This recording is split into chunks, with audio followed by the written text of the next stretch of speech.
Good morning, guys. Good morning. Hello from She's Velvet Steel. So this morning, I'll be leading off today and giving a message. But first, I want you to say hi to Jen over here with the purple cup. Jen. She's Vanna with the purple cup, and Jamie down here, nice and bright today. We made sure she got backlit today, and Miss Craig. So, guys, today thank you for backlighting. We are so high tech. Woo! It's good to start out with laughter. So we're talking about love in the month of February as She's Velvet Steel, and I'm going to start out today by. Before we head to the word, which we will, I'm going to start out today by showing two paths of love. But before I do that, I'm just going to ask Jesus to join. So, Lord, will you please just join us and join these precious people that are joining us, those that we know, those that we don't know. But above all, let them feel loved today by you. And we pray this in your name, Jesus. Amen. So our topic through the month, and we're kicking it off today, is what it means to live loved. And in living love, what does it mean to have love go through us to love others, right? And I first want to say that the world offers a brand of love that you will relate to. So we're going to start there. The brand of love that the world offers us is something like this. I would like you to, this is the world speaking to you and I would like you to improve yourself. I would like you to become popular. I would like you to entertain me. I would like you to say what I want you to say and be who I want you to be. And then because you fit my mold, I will like you. In other words, I will then give you my okay and my love. And that is a false paradigm. And it's one that many of us, including me, said yes to. Even as a little girl, to be very candid and blunt with you, I sort of fit the little girl, blonde-haired, light eyes, girl next door paradigm. And so sometimes I was given favor just because of that. And I bought into that was who I was. And actually that you would love me because of that. The world would love me because of that. And if I just got funnier or cuter or more educated or more knowledgeable, or if I said the right things to you, gosh, your likes and your love towards me would increase. And the problem was that it led to destruction and depravity, because guys, when you weren't available to like me and when you weren't available to love me, I was very lonely, because it was like living off of saltine crackers for a diet. Well, Jesus, and we're going to see this in the Good Samaritan today. Jen's going to put the verses in the comments for you. The Good Samaritan we're going to look at today is found in Luke 10, and we're going to start at verse 25. We're going to go through the whole darn thing because we're like that, down to verse 37, so 25 to 37. We're going to look at a love today that I'm calling is a love without receipt. When I was in the world and I expected you to love me by my look or by my skills or by my giftings, there was a receipt. I always had a receipt. Like, I'm going to do this for you, and then you're going to repay this, and I'm going to get something back. It's going to be a transaction. That's the kind of love that the world offers. But I was so compelled, and I might cry, by the love of the Good Samaritan in an all new way this time reading it, because as I read through it and I thought about love, I just kept saying to myself and to the Lord, this guy does all of this without any possible reward in sight. When he comes across the man on the road, which we're about to see, he is naked or nearly naked, isn't able to speak with him. And so as far as I can see from the text, this parable that Jesus taught, the Samaritan that Jesus is using as an example, which let me say now, many commentators and what we'll look at today say mirrors the love of Jesus. And I agree. And I think that you'll agree too. But what I'm bringing today is also that it mirrors the love that we get to give to others. And so this love without receipts that we're going to read, starting at verse 25, it starts out with an expert in the law coming to Jesus. Now, an expert in the law, some of your translations, if you read this later, will say a lawyer, but not like a lawyer like we would think. This was a guy that spent his life looking into the law.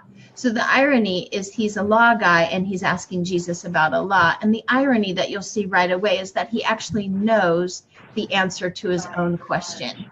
And Jesus himself lets him answer it himself, right? So his motives are not right. He's actually doing this, and we'll see this in the word, to trick Jesus. But Jesus will not be tricked. That's why he's our leader.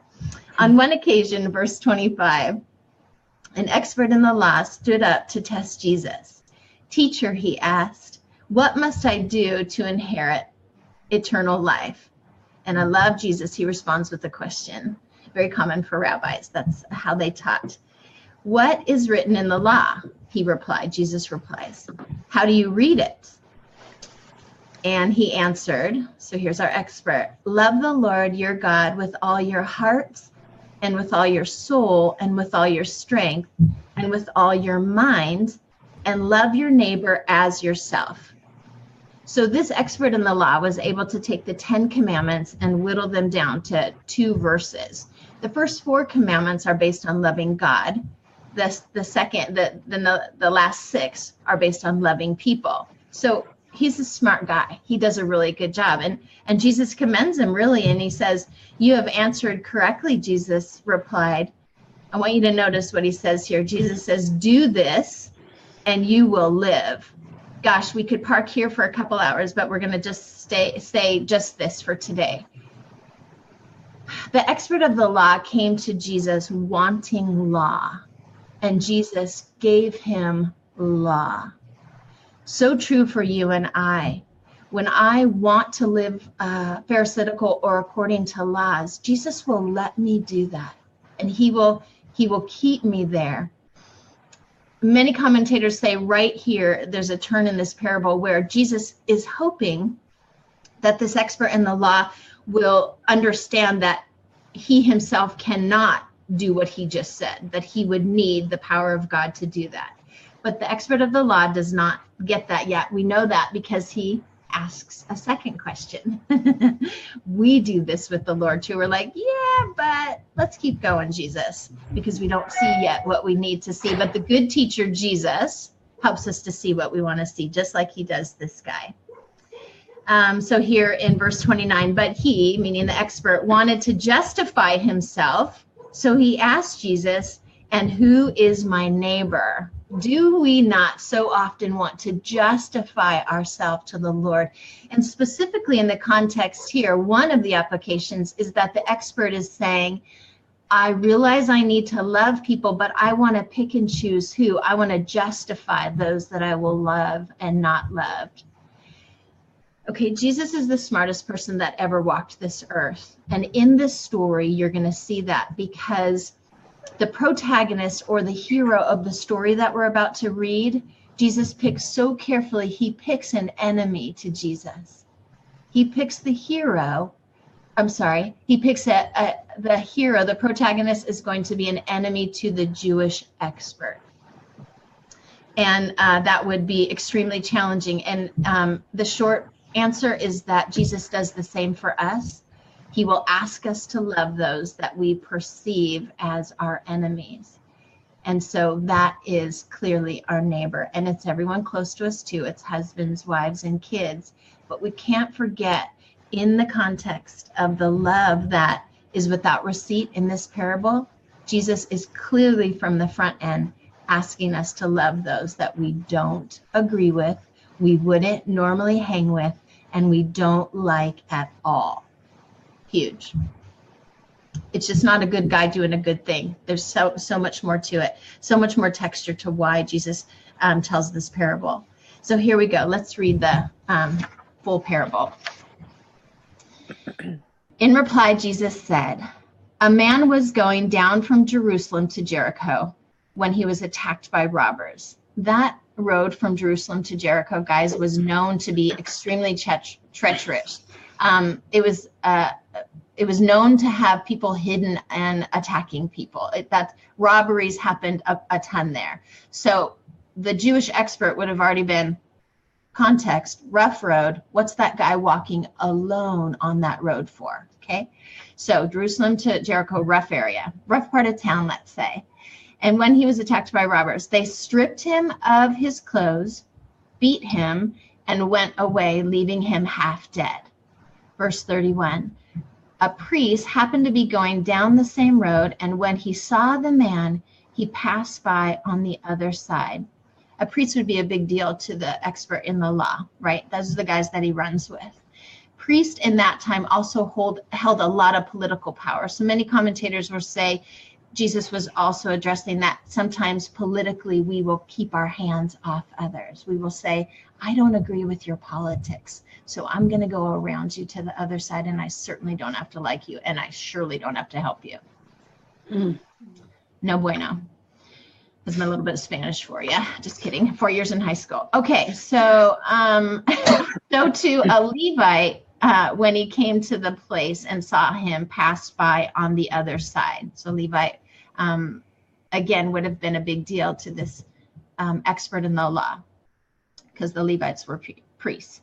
And he passed by on the other side. So now the church has passed. We could say that the church has left this man. Politics have left this man, and now church reasons. And really, many say that both of those men could have defended or justified their decision, because they could have said, you should have never traveled here on your own alone. So you got what was coming to you. So much subtext in this parable. But a Samaritan. Now, as soon as the expert in the law would have heard the word Samaritan, there would have been like this, ugh, because the Samaritans could not stand each other. They at one point were one people. And we talked about this in December, when I talked about the woman at the well, but then they were two people, and they had a big disagreement about, we are going to worship here and you're going to worship here. But more than that, there was intermarriage, and there was just a lot of bad blood. Okay. Samaritan to this Jewish expert would have been like a bad word. So, but a Samaritan, as he traveled, came where the man was, and when he saw him, he took pity on him. As I read the end of this parable, I want you to notice all that this man gives, and I'm going to point it out as we go. He went to him and he bandaged his wounds. Okay, so one thing that stood out to me so loud this time through is, again, the nakedness of this man, the vulnerability. Imagine yourself, and this is what Jesus wants the expert of the law. Jesus wants you and I, and Jesus wants the expert in the law to identify with the man on the road, because that's who we are in our need for Jesus. And this is what Jesus does. So vulnerable, probably out like a light, out unconscious or nearly unconscious, naked, not able to care for ourselves, and the Good Samaritan bandages his wounds. Then it says he pours oil and wine. The Good Samaritan uses his resources. He uses up what he has, right? Those were expensive items, and they would have been used as antiseptic. Then he put the man on his own donkey, which means he walked, and he put the man on the donkey, and he brought him to an inn and took care of him. Verse 35 starts out the next day, which tells us that he stayed the night with him. I want to say now, another compelling thing that hit me so hard this time was, listen for a moment, the Samaritan had a life that allowed him to stay the night and care for this man. At She's Velvet Steel, we talk a lot about, what are your margins? Are you packed in so much that you couldn't do this, that you would say, nope, I had to just make it on this road and I had to be there. Sorry, I don't have time for you.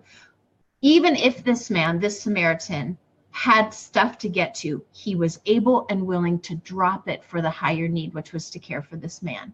Such a great witness to me about my time. Do I live a life available to be the Samaritan in this story? I sure hope so. It's a goal of mine.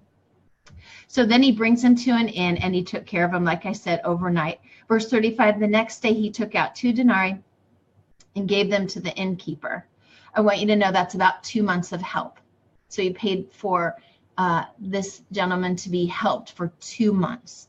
gave a lot of resource that he didn't plan on giving as he headed out on that road that day, that Samaritan, and gave them to the innkeeper. Look after them, he said, and when I return, I will reimburse you for any extra expense you may have. Do you realize too that the Samaritan had to trust the innkeeper who he just met? Because the innkeeper could have pocketed the money, 2 months stay, made up a story. And many people have highlighted that we are the innkeeper, that God brings to us his, the weak and the ones that are bandaged and zero resource and lost and tired, cannot care for themselves either in their soul or their physical needs. And Jesus, like this Samaritan, says to you and I, will you take care of them? And here's money. So that the money that we make in this life is to be used, again, so much deep texture in this parable, to care for others primarily and not to care for self, right? And so he has to trust, just like Jesus has to trust us, that we'll do the right thing in those moments. And I think we can. I think we can with Jesus's help. We're not perfect, but he is. So he's going to reimburse you for any expense you may have.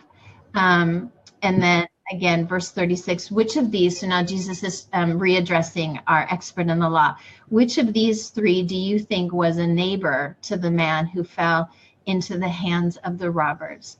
So here we're going to see, I think, a little change in the heart of the expert in the law because he answers correctly. And I hope it penetrated his heart.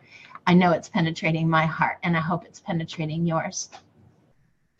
The expert in the law replied, the one, I knew I'd cry at some point. The one in the law, the expert in the law replied, the one who had mercy on him. And Jesus told him, go and do likewise. I love that Jesus forced the expert, and aren't we all experts in our own ways sometimes? Even before Jesus, we might even tell him his will for our life sometimes. But Jesus used this most loving story of a man who, and can be a woman who, gives love without receipt and forces us to see our need. Many have said that Jesus could have told the story differently, like had the Samaritan on the ground and the Jewish expert, so to speak, as the Samaritan, switch the protagonist role. But then the expert could have just said, that's a nice story, and I would try to do the right thing. It just wasn't enough. That wasn't enough of the word to penetrate the heart. So Jesus cut deeper as he needs to show us our need for the Samaritan. Hopefully that then we will turn and be that Samaritan to others. I told the girls this week at She's Velvet Steel that I wanted them to think about times in their life when they have what we call around our house moments of perfect love. And a moment of perfect love that I'm going to explain to you, I'll take about a minute, and then Reagan and Jamie are going to share those. A moment of perfect love is like this in our household, and I think we all have them. And you might tell me that you haven't had them, but I would beg to differ with you, and we'll have coffee, and I'll find yours for you if you can't, because we all get them. When I was dating Mr. Joey Traywick, my now husband, and I would wake up at a house that I had for women at the time. We had 6 roommates, and we rented a house in Huntington Beach, California. But when I would wake up in the morning, the sun would come a certain way through the window. And when I would first open my eyes, I would have this thought. And I had these many, many moments of what I'll call a moment of perfect love, where I woke up with so much hope that I could barely stand it. Like I was just going to implode. And my thought that I had was, I get to be with Joey Traywick today. Like it's going to be exciting for sure, and has been now for 18 years. But we'll go to Los Angeles. I've got to be at his play by 2:00, which means there's things I'll get my banking done first. I'll do what I need to do, fill up my little car with gas. But everything was orchestrated around this hope that I woke up with, that I still get to wake up with 18 years later. And on Saturday morning, when I was preparing this message, the sun came in my window just like it did then. And I laid back and I just closed my eyes and I thought, aren't you so nice, Jesus? I feel that moment again that I felt on a repeated occasion 18 years ago. And why do I say that? And this is where I finish and they close us for today.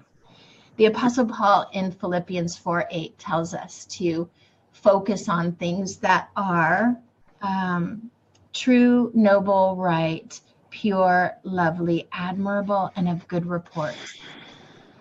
For you and I to live loved, to live the love and receive the love that the Good Samaritan has for us, namely the better than Samaritan, Jesus Christ, we have to have our thought life filled with a garden of moments of perfect love, as opposed to despair. It is the bad experiences from our past that will steal our joy, that do that revolving thinking. And we always talk about how thought life can be taught on every single week. We always need to remember, but I'm asking you today, and even in the comments and even through this week and through this month, I want to hear, and we want to hear, what were your moments of perfect joy? Where all things were as they should be, because guys, that is a glimpse of heaven. And it is absolutely the abundant life that Jesus promises us here on this earth. So much more. But in our time, I'm just going to hit the moments of perfect love. I am challenging you to remember them. If you're a writer, journal them. If you're a songwriter, sing them. If you're a painter, paint it. If you're like me, you just sit and stare at a wall with the sun coming in and you reflect on all that God has done for 18 years in a marriage that started out with moments of perfect love, and many have been added, and also a lot of hardship along the way.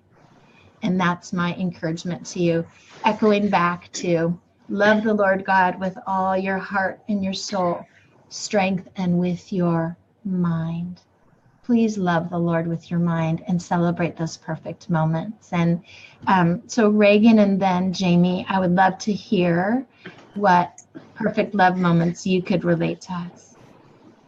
Well, after this, I'm going to go stare at my wall where the sun streams in and hope I think of some more. But to be honest, seriously, Cece, I just love you. All right. I feel like all of us, everybody on SBS do that. Let's see if we just I think stuff will come to us while we're just taking that moment. But the one thing that comes to my mind, honestly, is a month after I was married, I had many, it's a long story, but I had many multiple moments thinking that, I married the wrong person because we got super sick after our wedding. I'd been in an intense relationship before I met my husband, just crazy stuff, and obviously that gives you a little insight into the flakiness of my brain at times. And I just remember waking up one morning, and this is after having these moments of did I make the right decision? Is this why we're so sick? We should have married each other. What can I do now, God? This is after being married 30 days, ladies. I just woke up one morning and I just felt this overwhelming touch from God that this was the exact right person for me. God could have picked a better match. I mean, I started crying, and of course my husband's like, "What's wrong?" And it's you farted. But it was the whole moment was so, I've never forgotten that. I mean, now we're 13 years in, and I've had more of those little moments of reminders, which, the longer you're in marriage, the more often you need those reminders. And that was just for me. Sure, Jamie's will be a little deeper without flatulence. I love it. I was just thinking of oh shoot, think of something faster, because mine is actually quite a long story, but I'm going to just touch on the backstory, just 2 seconds, and then fast forward. So in 2010 is when I found out that I was pregnant with a surprise baby. Dad woke me up in the middle of the night and he's like, "I really want you to name him Noah." We had just come out of a really awful season, and Reagan walked through that season with me. He's like, "I want you to name him Noah because he's going to be living proof of my faithfulness. So just like Noah in the Bible, the rainbow, he's like, I gave the rainbow. It was my promise, it was my sign. So we celebrated Noah with rainbows a lot. But 4 weeks after Noah was born, we found out he had epilepsy seizures. And I'm like, what? So rainbows were something super cheesy, I know, but I'm Feeney, and so God talks my language because it helps me. And so rainbows were a repeated thing for me. With Noah, to remember his faithfulness. So went through another really hard season, fast forward like 5 years later, another really, really difficult season. And we were packing up and moving to Billings, where we are now. And the day before, I sat on the edge of my bed and was telling my friend, as I was saying goodbye to her, I'm like, I really don't know what God has for us ahead. And this is kind of a do or die situation. Like, we're going to go and just see what happens. And I have very little hope. I have very little faith for what's there. I was just coming out of a really, really hard season again for a second time. And I told Eric he was going to meet me halfway, and I was in the mood of like, don't even meet me. I'm just going to drive. I'll see you there. I'm not in a good mood. You're all excited to see me. I hadn't seen him for 3 weeks. And I'm like, I just give me some time. I need a drive. And he's like, nope, I'm meeting you. So he met me at a hotel, and I was delivered a gift from a friend. And during that time, one of the verses that God kept bringing back to me was Hebrews 11:1. Just, being assured of what we hope for, even though we can't see it. Right. And I opened it, and it was a mug with that verse on it. I'm like, I know. Okay. But that's where my little hope is. And Eric came to meet me at the hotel. And as we drove then into Billings, there was a rainbow over Billings, and just, it was just a reminder. It just that moment, he's like, I got you. I know you don't have it figured out. I know it's been like an awful period of time for you, but I got you. And I told you 7 years ago, rainbow, Noah, he would remind you of my faithfulness, right? So fast forward to 2018, and Noah is 6 months seizure free. So Billings, we've questioned so many times, why are we here? Because we both came for jobs and started them, and within a few months we left them. So we were like, that's interesting. Why are we here? I think God had arranged so many different things, but one major one was what started 7 years ago with Noah, of him saying, hey, he's going to be your living proof, running around being crazy. He was just doing this a second ago. I was just going to say, that's him. And you guys need to know that's him laughing upstairs. It was. And God said he will be the living proof right in front of you every single day of my faithfulness. So there's often moments of Rainbow and Noah giggles that remind me of that perfect love and God's faithfulness. So anyway, long story, I know, but thanks for letting me share. And thanks, Cece, for teaching. So good as we go into February and talk about love, not in the cheesy way, but truly as a part of our vision, that living loved and giving love is the greatest part of our purpose. And so, as Cece was mentioning, understanding both sides of the receiving it as the naked one, needing everything from Jesus and needing mercy, to the innkeeper that has this opportunity to partner, to the Samaritan that gives up so much of his life to help. So beautiful start to a beautiful month with you girls. She's Velvet Steel. And yes, please write in your perfect moments of love. And they may be fleeting. They may be just a moment. It doesn't have to be this long story. It could just be that moment that just kind of opens up that hope window for the sunshine. Share in the comments. We'd love to hear it. And you guys have an awesome Monday. We'll be back again next week with love, love, love. Yeah. Yeah. Bye, you guys. Bye.